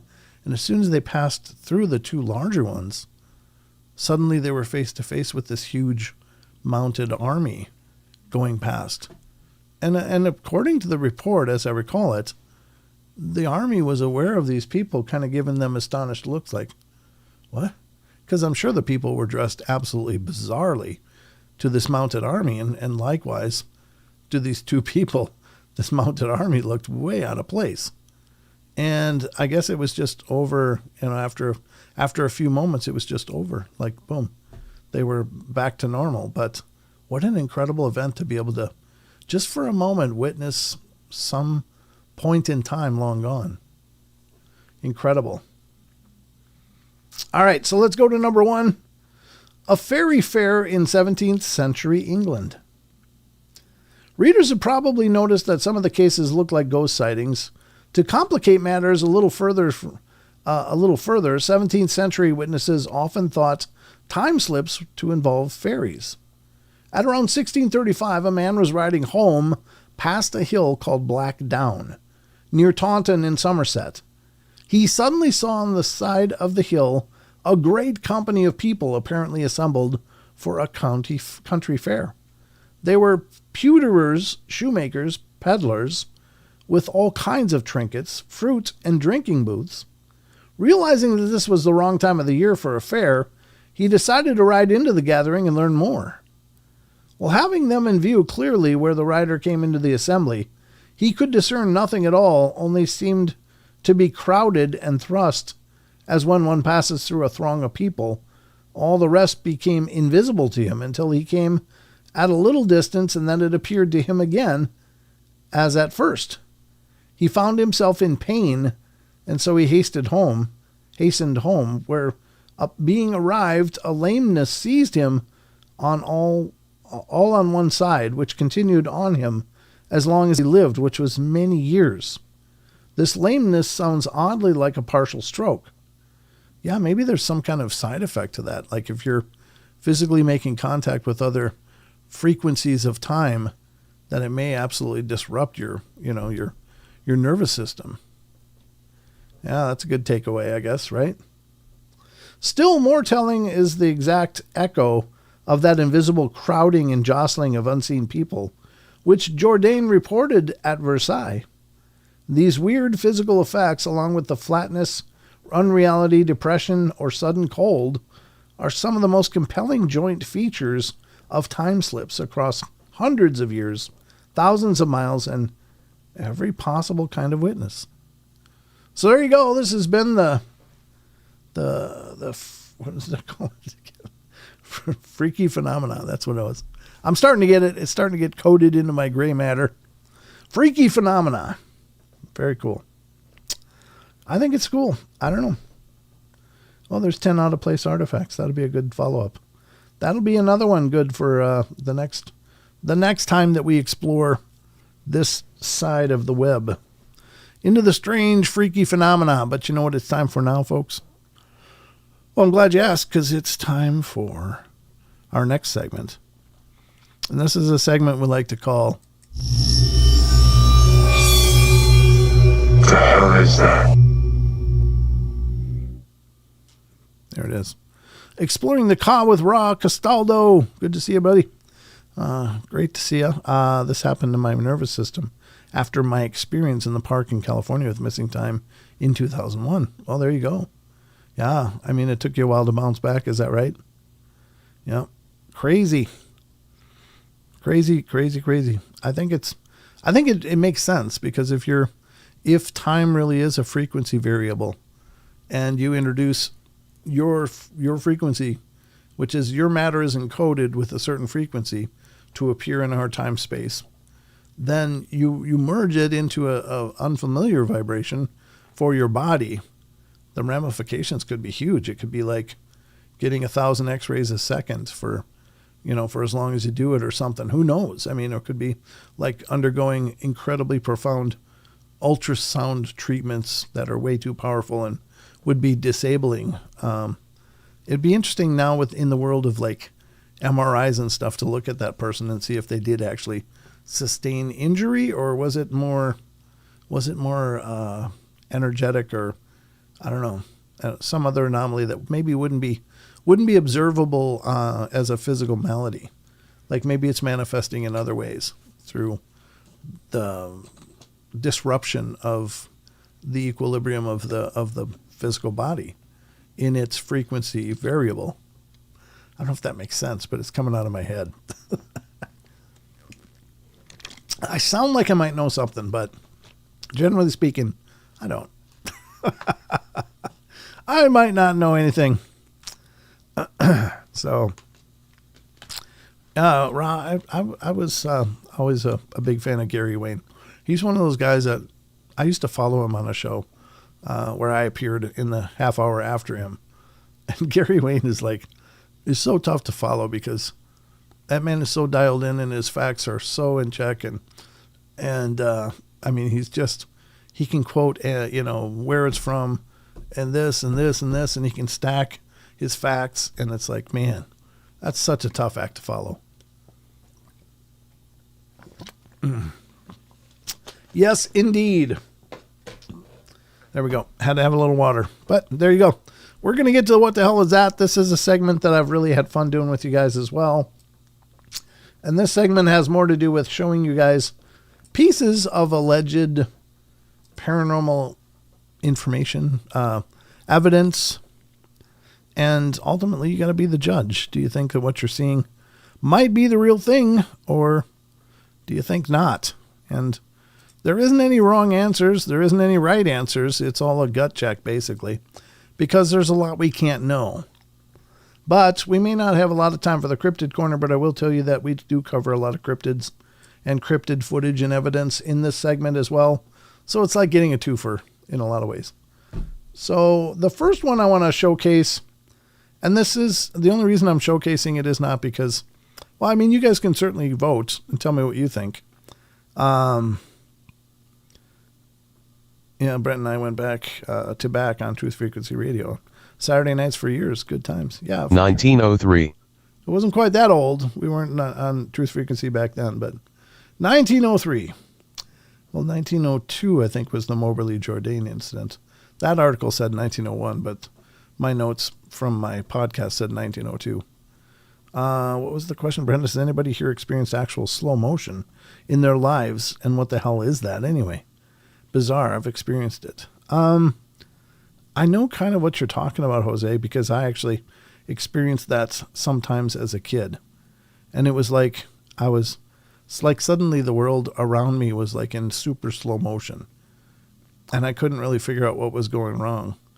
And it felt bizarre, but it didn't feel terrifying or horrible. It just felt bizarre, if we're talking about the same thing. So, yeah. I don't know what it is. I don't know what to make of it, but I think I understand exactly what you're talking about. And I would oftentimes experience it as I was either waking up from sleep or going to sleep. And it was like, it was not only slow motion, but it was like I was also incredibly big, like filling up the whole room that I was in, not just in this little body on a bed. I was like incredibly big, and felt the walls around me kind of thing. It's like, what is this? And then everything felt so slow, and it was, I don't know. It's very, very, very unusual, and I don't know what to make of it. So it's kind of funny you mentioned that, because I'd all but forgotten about it until I read what you said. So yeah, it's very unusual. Maybe it's some merging of our super consciousness with our normal ego-driven consciousness, that maybe it's some merging of that, like we become aware of our greater self in those moments for whatever reason. And I think we all have that. We all have like a super consciousness, and we also have this more, fragmented version that is our daily consciousness, like our super consciousness, I think, is very well aware of, a lot of the mechanics of the universe that we've not been able to pull into our physical experiences. But yeah, I don't know. Very cool though. It's very neat that you brought that up. Same here, Brent. Mom said my head was spinning. Oh, really? Wow. That's wild. Yeah. I don't know what to make of those. Maybe it's more common than we think. It's just one of those weird experiences. Like, first of all, it's so incredibly hard to explain and put it in words that make sense so that you can share it with someone else. And then the other part is how do you even broach that subject with people? It's like, hey, I was laying in bed the other day, and my God, I felt like I was huge, and everything around me slowed down to a painfully slow pace. Like everything got slow motion in everywhere around me. It was just very strange, but I don't know what it is for sure. Very cool that you brought it up though. Thanks for refreshing my memory of that. Josie, God. Josie, there's something wrong with you, I think. I think there might be something wrong, but I love you all the same. But you are a unique soul. Everyone thought I was crazy, Yeshua said. Yeah, well, I didn't try to explain it to anybody ever until this moment, because how do you explain it? And I didn't really know, but since you brought it up, I was like, well, maybe you experienced what I experienced, so I tried to as well as I can. First time a German Shepherd was chasing me, and I looked back and saw its jaw miss my back, and then owner calls it back, and everything goes back to normal speed. Oh yeah, another case was that I've experienced was like very similar to that, Jose, and that was a time of like impending trauma, and I was downhill sledding, and my friend had one of those old-fashioned long toboggans with the curled the curled nose on it, like the old classical toboggan wood. And you had to kind of steer it by dragging your arms on one side or the other and just hoping for the best as you're careening down the hill. Well, we had this run set up, and I was using my toboggan, which was fine. Been on it many times, but I was a teenager at this time, and the guy was like, "Oh, that's," and he would do his runs, and his toboggan was much faster. I'm like, God, I should try that. So I tried it. Now, one of the things about this toboggan run that we'd set up was it would go down this one hill, make a 90 degree or maybe even a 120 degree corner, and then go down. And on the other side of this 120 degree corner was a berm, and then down into a rocky ravine. It was probably the stupidest place to do it, but Bite. What? Bite? Yeah, that would have bite. It would bite to crash, and I almost did. So what happened was I tried to his sled, and he's like, "Okay, so when you want to turn, lean, dig your hand in, and drag it, and that'll really make you turn for the corner." I'm like, "Okay." So I figured I got this, no problem. I sit on his sled up on the hill, and I kick my feet off to the side, put them on, and boom, I'm going. And I'm like, "Okay, here comes the turn."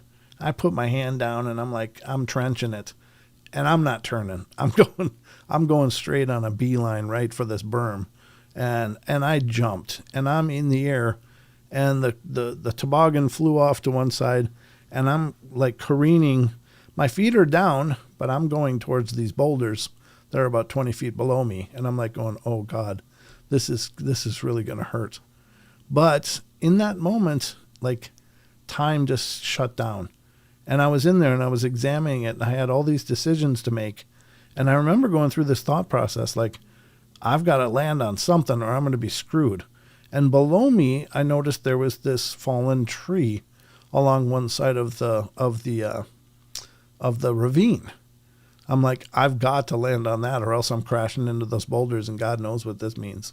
So I'm like, I got to do it. So I looked at it, and this is all happening in just a fraction of a second, like a boom, which would have been, what it should have been. But it was like, and then I'm doing the math. You got the numbers and crap going by your head like, and, okay, my ghost is talking about Jose's dog chasing him and trying to bite him. Oh, yeah, good point. Thank you, BJ. You're like the ghost whisperer here. Thank you. You're making sense of all this stuff. But I saw the tree. I knew I had to land on it, and like in perfect choreography, I aimed my feet at that tree, landed on it, and then flopped back against this edge of the ravine. And then below me, the toboggan crashed into the rocks. But it was like it took minutes, and it was literally like boom, like that. So very cool experience. Yeah, very cool. Appreciate that, PJ. You're right. I need translation sometimes on this ghost box. Maybe it's more relevant than I've realized all this time. Sometimes the date stuff, though, like 1903, maybe that's referring to one of the stories we covered. I had a neighbor who was a real jerk, and he would let his dog chase people. Oh, God. One time he came chasing my dog, and I did that without thought. I love dogs, and that dog switched to being a big puppy. Oh, cool. Another time, since we're talking about time slips, if you guys don't mind, I'll just do this and then we'll get into this footage. I was walking with my middle son, Oliver, to the store. We used to live in this Victorian house, and we were going to walk to the store, which is literally 2 blocks away. And I had a premonition first, and then it came true. And then I went into one of the slow motion things. So I was holding his hand. I'm walking towards the houses, and then there's like a boulevard. There's a sidewalk, and then like a 15-foot boulevard, and then the road. So I'm walking towards the houses, holding his hand. He's like 2 years old. And we're walking down to the store. And there's this really crappy beagle that lived a couple houses down from us on the way to the store. And this thing would always bark and charge and get all obnoxious and snarky every time anybody went by. But it happened to be chained out at this time. And we're just getting close, and I can start to hear it really tugging on his chain. It's a chain link. And it's a beagle. It's not like it's a big mastiff or something. It's a beagle. But I'm listening to it, and instantly it came to me, that chain's about to break. And I'm like, uh-oh. And as soon as I thought that, I heard clink of that link giving way. And suddenly that dog is airborne. Now, it was up on a 3-foot rise above to the sidewalk. It came and jumped and was airborne with its mouth, went right in front of me and was heading towards my child's neck or head. And instantly I grabbed him with one hand, yanked him up, and was spinning. And while I was spinning, I kicked this dog with my right leg and caught it in air and tumbled it around. And I finished this full 360-degree circle and put my son down. It was like a Spider-Man moment. I don't know how the hell that happened. And the dog then went yip, yip, yip, back to its home and never gave us a problem again. But it was like, I don't know how that happened. I would like to claim credit for it. But it was like something else took over and went, oh, no, we got you. And it was great. It was really cool. And my son wasn't even traumatized because all he knew is I just suddenly whipped him up, not enough to yank his arm out or anything, but just firmly whipped him up and then set him softly down. And then we continued our walk. So it was very cool. Just really, really cool moments. So that's another example of the slowing down. And maybe it's something that happens from the adrenalized state. Our minds are capable of millions of calculations a second. However, we also discard a large percentage of those just because of our waking consciousness couldn't handle everything our mind is capable of perceiving. So maybe in those moments of crisis, that filter goes off and you get it all. And it's clarity. And maybe that we... Daphne. Okay, it said Daphne, BJ. What do you got? Like, yeah, Scoob. So I don't know. Maybe it's a moment where we just open up and our filter goes off and we're getting all the information and are able to make those crisp decisions. Really wild stuff. All right. Here is the material that I'm going to show you. First up, this is hosted by Matt Knapp, and this is the Freeman footage. We've showed it before on the show. We had Michael Freeman, Paul Freeman's son, on the show, and he broke it down, and we've discussed it with him and showcased it on the podcast. But I think this is very possibly right up there with the Patterson-Gimlin footage. Now, Paul Freeman had encounters with Bigfoot before. First time when he was following elk herds, doing censuses of the elk, like wildlife counts. And he was in the mountains of Washington State, and he was following an elk herd, and suddenly, right in front of him, out stepped this Sasquatch that was also looking at the elk herd. And then it kind of surprised, both of them were surprised. And he was like, whoa, and the thing turned and looked at him. He looked at it, and then he took a step back, tripped on a rock, and fell on his butt, and was just there looking at it, and the thing looked at him. And it was like 8-foot plus big Sasquatch that was following the elk herds as well. And that was his first experience. The man was very creative. He was a creative genius in researching Bigfoot. He would do things like he would go to a specific place where lots of evidence had been found, and he would establish a schedule of coming at the same time of the day, like a couple times during the day, at the same times. And so, but then after a while, he'd mix it up and come at a totally different time. And that was when he recorded the footage we're about to watch. Now, the Bigfoot had gotten into a situation where they knew about the times this guy was going to be there, so they just weren't there then. And then they pretty much got relaxed during the times he was never there, and this is very remote. So let's check out the footage. You guys can be the judge. What do you think? Let's take a look. Here it is, Freeman footage.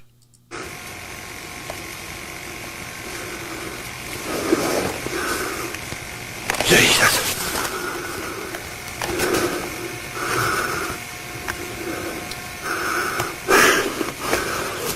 Get up.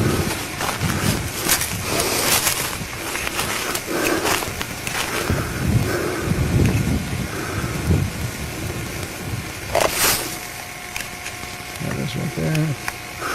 Oh, God. There's two of them, I guess. Man. Oh. I wonder where they went. So that's the Freeman footage, ladies and gentlemen.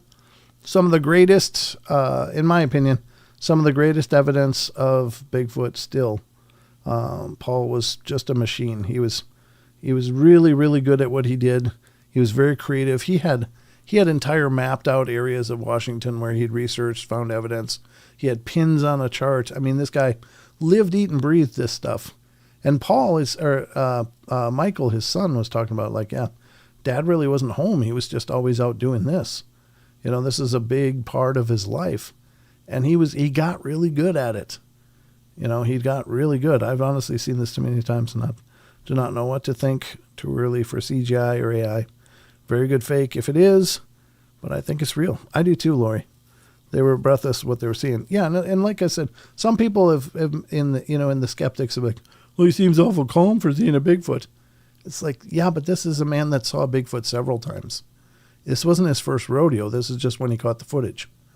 So he had sightings, face-to-face confrontation, seen tons of evidence. Before he caught this film, he had brought his camera, and the film is much longer and shows where he first arrived. He's recording, finds tracks of both adult size and what looks like a young one.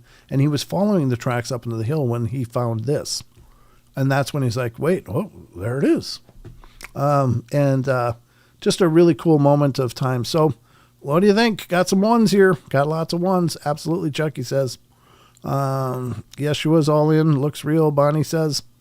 Okay. Lori Gibbs is all in on this one.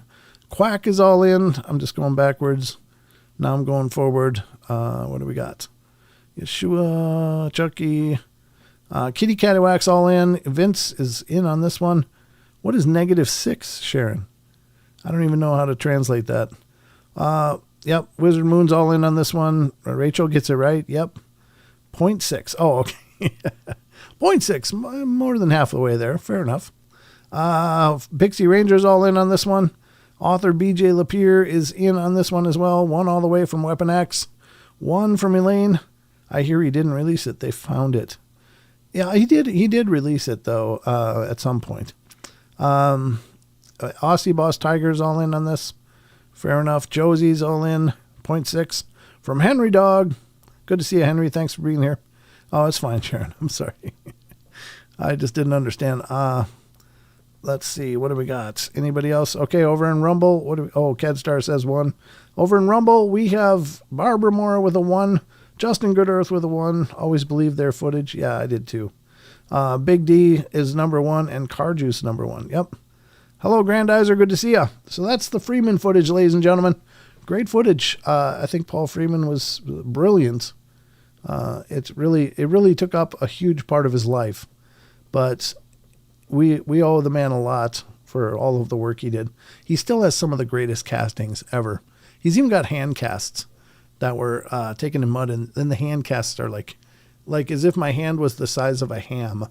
I mean, that's what some of the hand casts that Paul Freeman caught were like. And it's like, oh my God, just think of the size of that. It just wrap your head up like a baseball, no doubt, but very cool footage. And I think we're pretty much all in agreement that this is probably the real thing. Blue Cruz weighed in. Yep.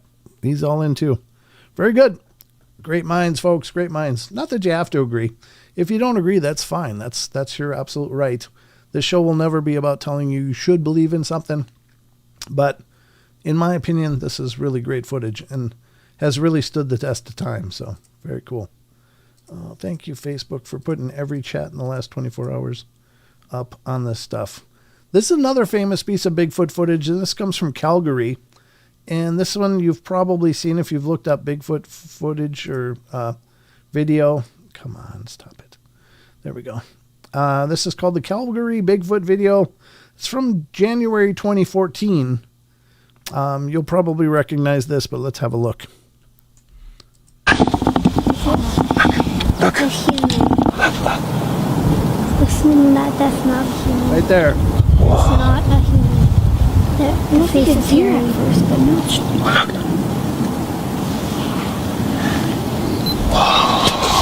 That is not a human. Oh my God. Okay, I'm going to take off the sound. Now, this one is a family who's just hiking up in the mountains. And this is not like, there's a lot of people around. I don't think there was anyone else around but this family just hiking up on this mountain stream. and they caught this huge figure leaving as they came into the clearing here. So what a great catch. Another one that I think could very well be real. It's a lot of distance. It's not really pronounced or profoundly observable, other than it's definitely a different hue than all of the foliage around it. So it's not a pareidolia effect. It is something actually standing up and walking away on two legs. The shoulders look huge. It does have a really massive appearance to it, but it's up to you. What do you think? But this is the Calgary Bigfoot video. What do you guys think? Let's see some votes. 0.5 from Aussie on this one. That's some scary stuff. LOL, the father, look, children. A majestic Bigfoot. Look ahead, kids. It's a person in a camo suit. I don't believe that. I think it's definitely looks like fur. There's blown up versions of it where you can see it's not your typical just a camo hunter suit. Doesn't mean it's real, but it is fur. It looks like fur on the zoomed in, cleaned up versions. Let's see. We got a bunch of ones coming up. Oh man, you guys are voting fast. Let's see. I'm falling behind. Too big to be a person, Vince says. Huge says Yeshua. Quack says, yep, all in. Wizard Moon's all in. I don't know, but 0.5. Trying to be, but being skeptical. Fair enough. There's a lot of questions still in this video, but it looks like a pretty good capture on the face of it. Vincent's all in. Yeshua's all in. BJ is all in. And Possible from Bonnie. Fair enough. Chalky's giving it a 1. Blue Cruise is all in. Hair shine looks real. It does. Yeah, I mean, it looks really pretty impressive. Rachel is all in. 2014 gives it a 5 from Grandizer. Elaine Clifford gives it a 1. Need a closer look. Fair enough. There's other versions out there that you can find if you want to look for closer looks of the Calgary Bigfoot video. Just look for that on YouTube. You can find dozens and dozens of retakes of this, or edits where it stops a lot of the camera movement and really zooms in on the figure walking away. Does get pixelated, but you can at least get a look. It's got the sheen of natural hair. It really does. 1 from Jose. He definitely didn't want anything to do with these people. Just talk off. Yeah. Because Dad did not panic when it was close to his fam. Yeah, that was really good. I mean, you got to give the guy credit. That would be freaky as hell. Like, my kids are not sandwiches. Our tribe called Bigfoot Guaco, and it means the one who eats a lot. Oh, very cool. That's very cool, Josie. Thanks for sharing that. Owl's giving it a 1. It's huge, Yeshua says. Josie's 1. He zoomed in. They're nowhere near close. You can see that digital zoom camera vibration and noise. Yeah, true. 2014 was a tough, for Malaysia. Yeah. I'm not saying it's Bigfoot, but it's a Bigfoot. Brent Thomas at Paranormal Portal. I didn't say that. I'm saying it looks pretty good, though. Watching it on my new flat screen, Yeshua says. There you go. Joanne's giving it a 1. Weapon X is giving it a 1 as well. Over on Rumble, what do we got? Thank you, Barbara, for the divider line. That helps a ton. Dog Digger is another good one. Giving it a 1. Barbara Moore's giving it a 1. Car Juice, 1. Definitely to me. And what is Justin Griffith? Giving it a 1. Okay. And Big D a 1. Okay. Yeah, I think this is great evidence. I really do. I think it is, but again, I don't fault the people who are more skeptical, because it could be a lot of things. There's a lot we can't see that didn't get captured, but he definitely goes power zoom all the way in with that digital zoom or an optical zoom. But at any rate, when that thing stands up, it's pretty good sized. It's just so bulky. So very cool at any rate. But that's that one. Let's go to the next one. There's more. There's always more. We always got more. And if you guys find videos that you think would be fun to review on this, please send them to me via email, paranormalportalradio@gmail.com. Because, this is actually, of all the segments that I do, this is the hardest one to source material for. So when you guys send me stuff, I appreciate it. But send it to me via email if you would. Or you can send it on Instagram. I just don't get on Instagram very often. So if you're sending me stuff there, it's a hit or miss whether I'm going to see it. Or TikTok, same. I don't really go on that a whole lot. I try to post things over there, but I don't scroll a lot of TikTok. All right, let's go to the next one. This one is, I don't know what this one is. Let me close all the obligatory open chats that I've closed 15 other times because I got to close them here too. Damn it. I did not want that. There we go. I'm not sure what this one is, honestly. It was registered near Sisters, Oregon, and it wasn't. And what is this? I can't really see what it's saying. So it was registered near Sisters, Oregon, and it wasn't the only one. Since 2019, residents have reported identical sounds, serious irregular noises coming from the deepest forest.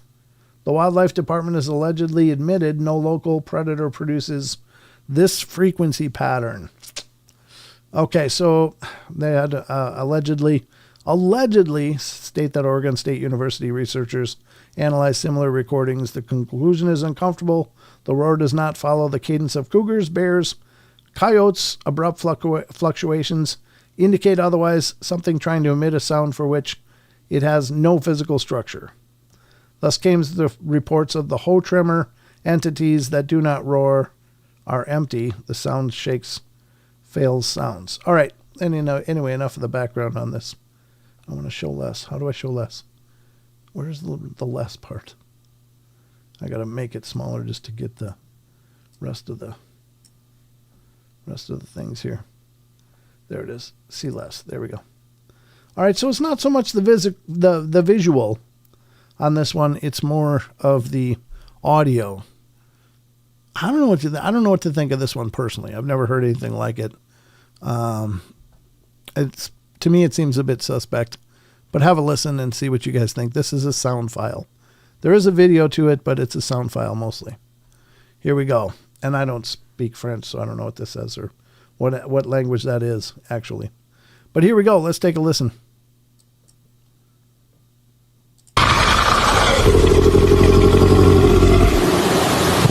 Shit.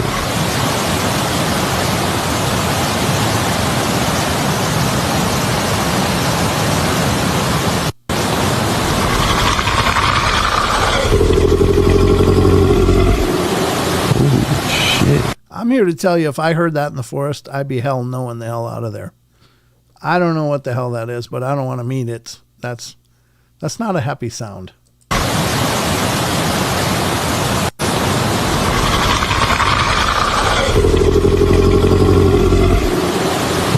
Shit.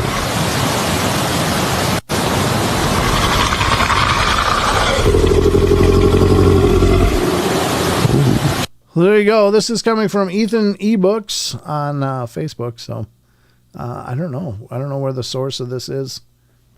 It looks like it's his source. Is that right? Let me blow this up a little bit.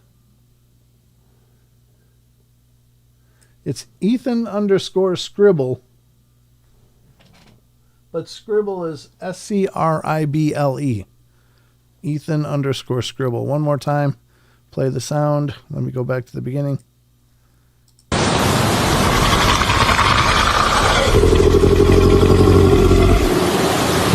Shit.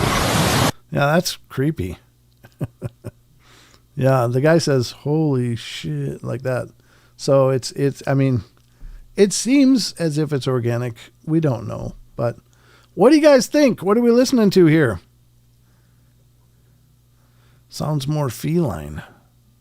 Yeah, I don't know, maybe. Dogman Josie says, could be. I've explored Northern California, spine the Sierras, Nevadas, Idaho, Montana. The spookiest camping I've ever done is Oregon. Oregon is just a very dark place. Oh, interesting, Vincent. I said incent. Interesting, and Vincent turns into incent in my head. Chucky gives this a 0.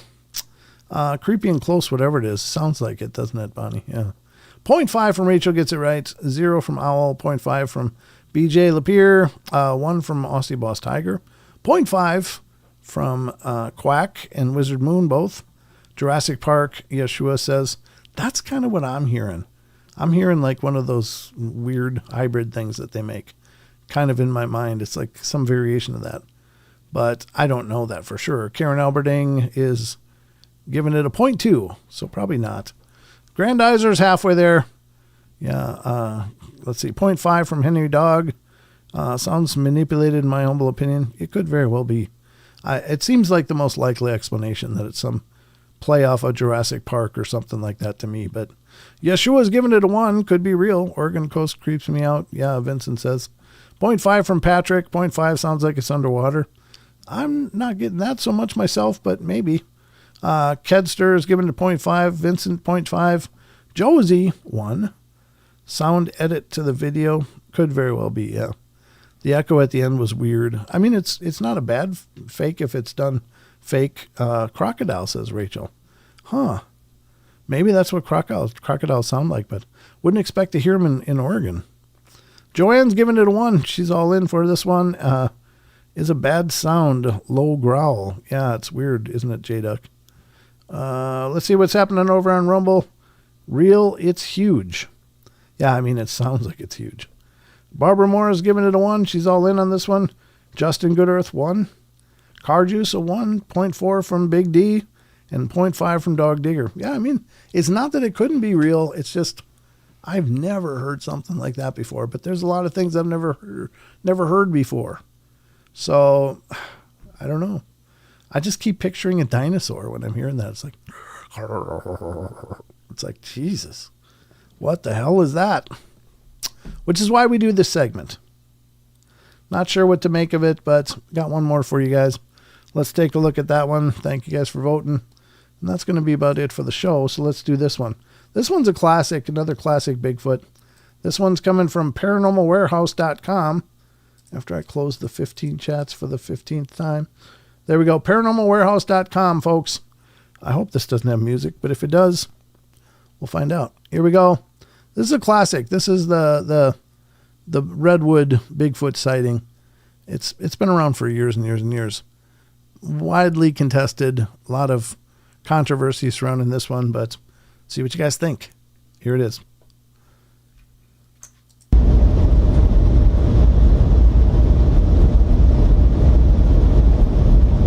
I don't think that's the actual sound. I think it's no sound, actually. I'm just going to turn off the sound because that's not the sound. There's a version out there that has sound, but this isn't it. So that guy's apparently getting water or something, and then this big, I don't know, orangutan-looking thing comes down. It's kind of brave as the guy in a suit just kind of leaping down that cliff, though, I got to admit. There's more footage of this showing it like jumping over a log or something, and it really does seem to get airborne. But could it be real? Yeah, I mean, anything's possible. I just don't know much about this one, but I know a lot of people don't think it's legit. So what do you guys think? Let's have a look. Let's see what you guys say. It's voting time. Blue Cruise is all in on this. I live in Oregon. I luckily haven't heard this. Oh, that sound. Yeah, no kidding. It got him, the guy and the cameraman. They are doomed. Yeah, I mean, if they're that close to a Bigfoot. And that's the one you see, not the 3 you don't. So, I mean, if they want you, they got you. Lots of zeros. Why were they filming? I don't know. That's a great question, Chucky. Vincent, nope. Joanne, nope. Rachel, nope. Quack's giving it 0.5. Yeshua's nope. Author, illustrator, BJ Lapierre, nope. Not enough to go with here. That's true. This is a very small segmented piece. I live in a haunted house and the ghost materialized one time. Very cool, J-Duck. 0 from Wizard Moon. 0.7 from Sharon Sunshine. She's more into this one. 0.8 from Patrick. Maybe a skunk ape. Yeah, it's in in Northern California in the Redwood Forest. I know the background on this a bit. So it is in Northern California. It wouldn't be a skunk ape, but as they're generally in the South. But Kedster is giving it a 0. Aussie Boss Tiger, 0.5. Elaine, 0.3. So 0.5, how did the guy know it was behind him? Well, I think he heard it crashing down the brush as it was coming down the brush. Is what I think he heard it. And then he looked back and was like, nope, and ran. It kind of looks like an orangutan to me, honestly. But again, you be the judge. I'm not the arbiter of all truth here, but I don't know, it just has a kind of orangutan proportions. It doesn't look necessarily huge. It doesn't look like it's way bigger than the guy or something. But again, who knows? Thanks, Grandizer. So, skunk ape lives near the Florida Everglades area. Yeah, generally speaking, that's where they're reported. So, last one, 0.5 from Barbara Moore over in Rumble. 0.5, need more from Car Juice. I haven't heard anything from Justin, Big D, or Dog yet, but yeah, I don't know. I'm not sure about this one. When I first saw it, I was like, oh my God, that's scary as hell. But yeah, generally they are, but I think they can be pushed to a breaking point too. I've seen pictures or footage of them attacking, forestry machines in the forests of Indonesia. Like their homes are being uprooted for the palm oil, and they're taking down whole stands of palm forest. And there's been like orangutans that'll try to attack the dozers with branches and stuff. So they can be aggressive, but unfortunately they can't really defend themselves against big machines. That's sad. So anyway, I don't know what you think of it. That's what we got. Too thin, Dog Diggers 0.5. Dishing up dinner, Justin Gooder says. Fair enough. It's too thin. Maybe. I mean, it doesn't mean it's a full-grown one. Could be a juvenile. Could be a smaller male that hasn't quite reached his manhood yet. I don't know. Hasn't quite had the balls drop yet. I don't know. So there you go. That's some more footage. Covered a lot of cryptids tonight, so we kind of did the cryptid corner again with this segment. I don't know. Hope you enjoy it all the same. I like going through these things with you guys. But again, if you guys find pieces that you think would be a good addition to this, send them over. I'd love to see what you guys provide, and we'll go over that. Yeah, maybe like a teenager, Jose. Who knows? That's always a possibility. They don't start big. They start small, just like we do. So they can still have attitudes even at younger ages. But that's all the time we got for tonight. Make sure to head over and watch Dave Scott on Spaced Out Radio, folks. Dave is hard at it every night through the week, bringing you the best entertainment possible. So go over to Spaced Out Radio on YouTube and check him out. Let him know the portal sent you. And yeah, that's all I got for you. So I'll see you Friday night for the Friday show. And until then, you guys take care. And remember, I love you all. Be good, be kind, be nice. Take care of each other. Help each other out. Find the magic in every day, and remember to laugh as much as you can. I'll see you Friday night, everybody. Take care. Love y'all. Until then, be good.